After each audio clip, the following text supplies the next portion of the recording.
Most of the succulents in my gardens have been planted there as small cuttings.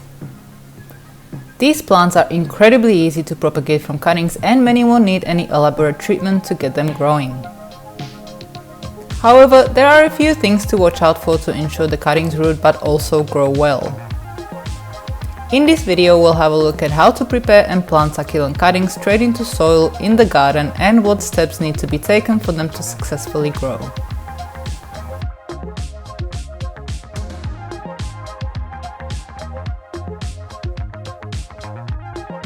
If you choose the right succulents, planting them straight in the garden can be as easy as this.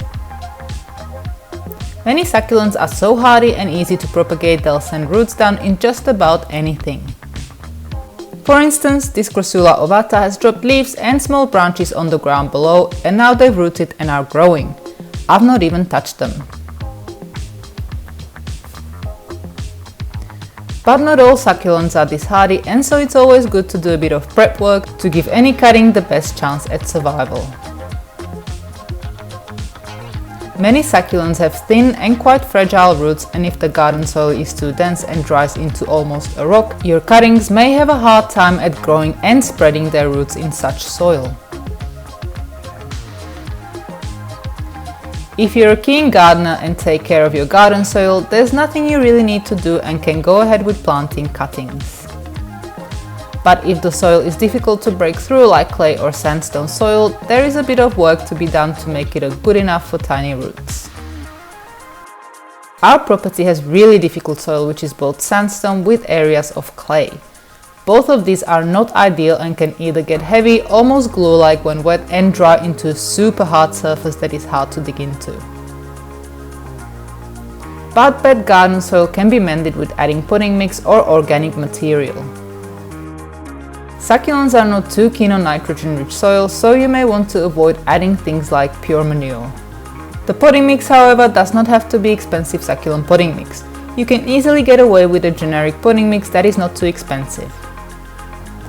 I use cheapy potting mix and it works a treat. You don't have to use loads either, but to make sure it's mixed in well with the soil. This will enrich the soil just enough and also make it more attractive to worms and other beneficial soil animals. You can add potting mix even if you have fairly decent soil, it definitely won't hurt. It is also not a bad idea in my experience to put wood chip mulch on top. This will stop soil from drying out too fast and becoming hydrophobic, meaning the soil gets so dry it will not be able to hold any water at all. Now, I know some people don't agree with putting mulch around succulents, and if you don't want to add mulch, that's fine.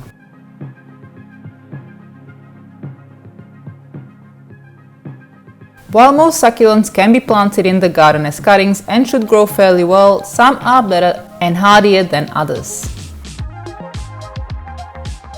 Personally, I stay clear of putting certain hybrid Echeveria in the garden altogether, as they can suffer when it rains for too long. But not all hybrid Echeveria. For instance, the Violet Queen, Elegans, Prolifica or Blue Metal grow fantastically well in the garden. Here are some succulents that grow in the garden consistently well and would have no trouble at all being shoved in as cuttings. This gorgeous Aeonium Schwarzkopf is always good for color, as is this Crassula ovata Hummel Sunset.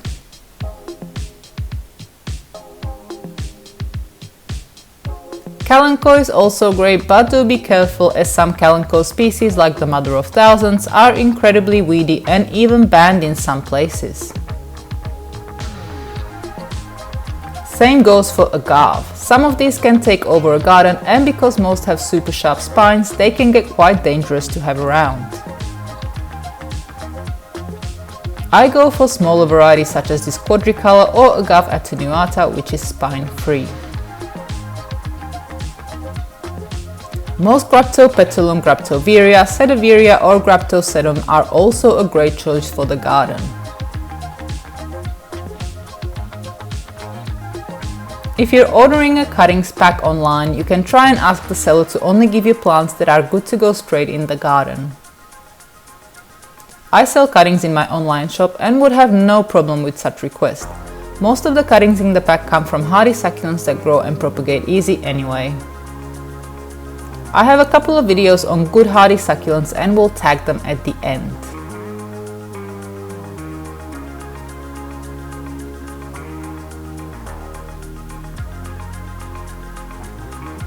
When planting cuttings in the garden, there are a few things you should consider to ensure happy plants and healthy growth. One of the most important things is sun exposure. Not all succulents will grow well in shade, and not all succulents will grow well in sun either. The term succulent includes a huge variety of plants that can sometimes be very different from each other.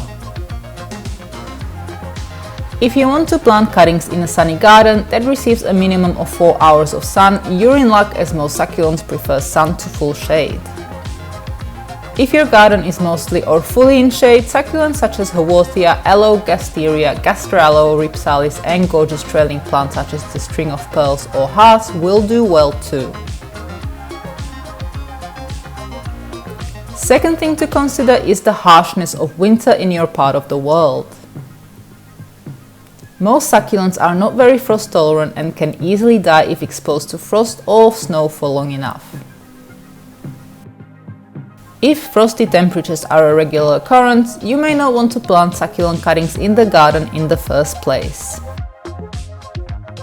But all is not lost.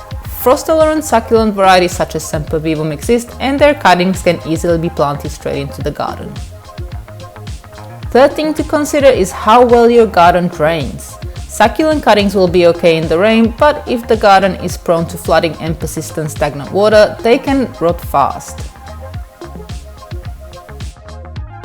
All of my succulents are planted on a slope or in raised gardens, and it definitely saved them these past 3 very wet years. The last thing you may want to consider is the seasons you're planting cuttings in. The absolute best is spring, but cuttings will grow well in summer and early autumn. During winter, most cuttings are likely to either die or not root until the warmer, longer days return. Some succulents such as Aeonium will grow as cuttings in winter, but most other succulents tend to struggle. And now some quick tips. In summer, do not plant cuttings in the garden if you're expecting heat waves. Very strong sun can burn and completely kill cuttings. If you already planted some and an unexpected heat wave comes along, create shade over the cuttings. This will protect them from the killer UV rays. Pests like snails, slugs and caterpillars can eat a small cutting in one sitting. If there's lots of snails in your garden, you may want to consider some type of protection until the cuttings establish.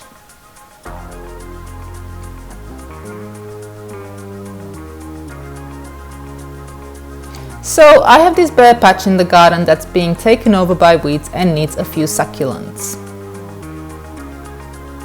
Although I have added potting mix to it in the past, I'm going to dig through to loosen up the soil a bit and get some of the weeds out. I'm also going to add a bit more potting mix just to add some nutrients and minerals in, because this has been sitting empty and exposed for the past year. Okay, so that's done. The soil doesn't really look too bad, and the cuttings would probably take if I stuck them in as is, but I have some potting mix left over which will help the plants just a smidge in the long run. This is old succulent potting mix I have left over, and it's not really good for my nursery plants anymore, but perfect for the garden. I've added 6 or so handfuls for this small area, which should be just about enough. Now we'll mix it in well with the existing soil. In the end, I'm quite glad I'm doing this, as there's still rocks and clumps of clay in the soil that needed to be broken down. Now let's add the cuttings. They are all good hardy varieties that will eventually spread and cover this whole area. We have Aloe, Graptoveria, Fredives, Echeveria Violet Queen, Sedum rubrotinctum and a few others.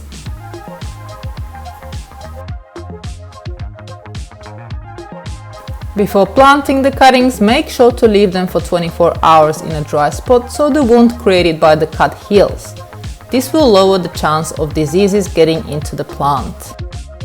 You can put many more cuttings in for more immediate results. I'm going to wait for these to root in and spread. The taller, bigger plants are going at the back, while the smaller ones in the front.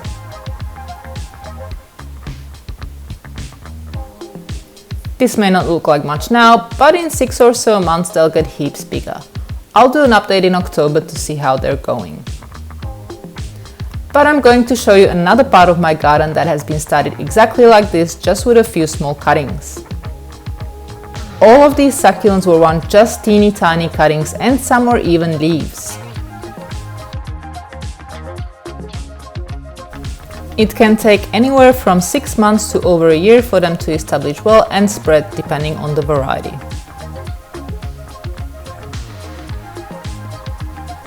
And that's it for today. I hope you found this video useful, and if you have any comments or questions you can leave them below and I'll do my best to answer.